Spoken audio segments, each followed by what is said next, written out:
haddana maniya jamin dadaal iyo dulqaad ayuu la yimid ilaa ugu dambeyn ay gaartay guusha weyn ee islaamka faafintiisa.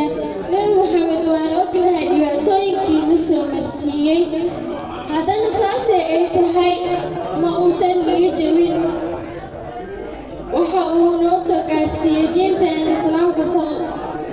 islaamka ah. haatanna waa diinta ugu badan ee ummadda ay haysato. taasina waxaa ka dambeeyey nabigeena Maxamed sallallahu calayhi wasallam.